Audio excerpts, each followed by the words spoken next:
got so motherfucking design on right now. Bring it down, bring it down, bring it down. I got 3 whole thoughts to the Poin pertama yaitu dasar-dasar analisis biaya volume laba. Dasar-dasar analisis biaya volume laba. Analisis biaya volume laba atau CVP atau disingkat juga dengan Cost Volume Profit adalah salah satu alat paling ampuh yang dimiliki manajer. Analisis ini membantu mereka memahami hubungan antara biaya, volume, laba dalam suatu organisasi dengan berfokus pada interaksi antara 5 elemen. 1. Harga produk. 2. Volume atau tingkat aktivitas. Yang ketiga, per unit biaya variabel. Yang keempat, total biaya tetap. Yang kelima, campuran produk yang dijual. 5 variabel pada CVP adalah: yang pertama biaya variabel, yang kedua biaya tetap, yang ketiga jumlah unit terjual, yang keempat laba, dan yang terakhir adalah harga. Asumsi analisis biaya volume laba. Yang pertama, analisis mengasumsikan fungsi pendapatan dan fungsi biaya berbentuk linear. Yang kedua, analisis mengasumsikan bahwa harga, total biaya tetap, dan biaya variabel per unit dapat diidentifikasikan secara akurat dan tetap konstan sepanjang rentan yang relevan.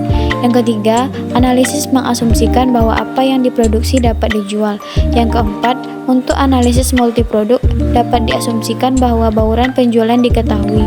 Dan yang kelima, diasumsikan bahwa harga jual dan biaya diketahui dengan pasti.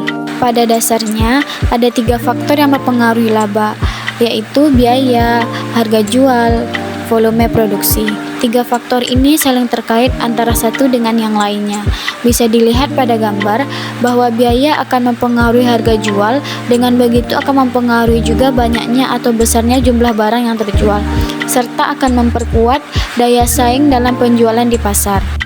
Kegunaan analisis biaya, volume, dan laba menurut Bustami adalah untuk: yang pertama, mengetahui jumlah produk minimal yang harus dipertahankan agar perusahaan tidak mengalami kerugian.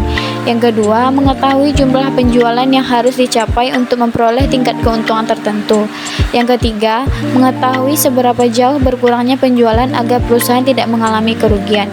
Yang keempat, mengetahui efek perubahan harga jual, biaya, dan volume penjualan. Serta yang terakhir adalah menentukan bauran produk yang diperlukan untuk mencapai jumlah laba yang diinginkan. Manfaat analisis CVP bagi manajemen yaitu untuk menentukan titik impas, untuk mencapai laba yang ditargetkan sebelum dan sesudah pajak, dan merekayasa variabel-variabel CVP. Yang kedua, analisis target laba dan titik impas. Analisis titik impas atau break-even point diartikan sebagai suatu keadaan atau titik di mana perusahaan dalam kegiatan operasinya tidak memperoleh keuntungan dan kerugian.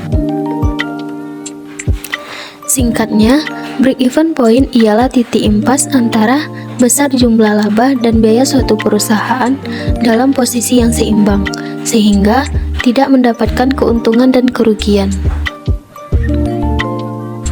Komponen titik impas: yang pertama biaya tetap, yang kedua biaya variabel, yang ketiga harga jual. Komponen 1, penggunaan laba operasi dalam analisis biaya, volume, laba. Untuk bisa menentukan jumlah produk yang harus dijual untuk mencapai titik impas, maka kita bisa berfokus pada laba operasi, yaitu laba yang berasal dari operasi normal perusahaan. Rumus yang digunakan: laba operasional sama dengan pendapatan penjualan dikurang biaya variabel dikurang biaya tetap. Komponen 2, cara pintas menghitung BEP. Kita dapat menghitung jumlah unit dalam BEP secara lebih cepat dengan berfokus pada margin kontribusi atau contribution margin. Margin kontribusi diperoleh dari pendapatan penjualan dikurangi biaya variabel total. Margin kontribusi merupakan hasil penjualan yang tersedia untuk menutup biaya tetap dan menghasilkan laba yang dapat dinyatakan dalam total, dalam jumlah per unit atau sebagai persentase. Komponen 3, penjualan dalam unit untuk mencapai target laba. Analisis titik impas juga dapat digunakan untuk menentukan berapa banyak unit yang harus dijual untuk memperoleh target laba tertentu. Target laba dapat ditentukan dalam nominal tertentu atau sebagai persentase dari penjualan. Pendekatan laba maupun pendekatan margin kontribusi bisa digunakan untuk menghitung target laba tersebut dengan asumsi bahwa biaya tetap tidak berubah, dampak perubahan jumlah unit. Titik impas atau BEP dalam nominal penjualan. Untuk menghitung BEP dalam nominal, biaya variabel dianggap sebagai persentase penjualan. Namun, penjualan pada BEP juga dapat dihitung secara singkat dengan rumus penjualan pada BEP sama dengan biaya tetap dikali harga dibagi margin kontribusi. Penjualan pada BEP sama dengan biaya tetap dibagi rasio margin kontribusi.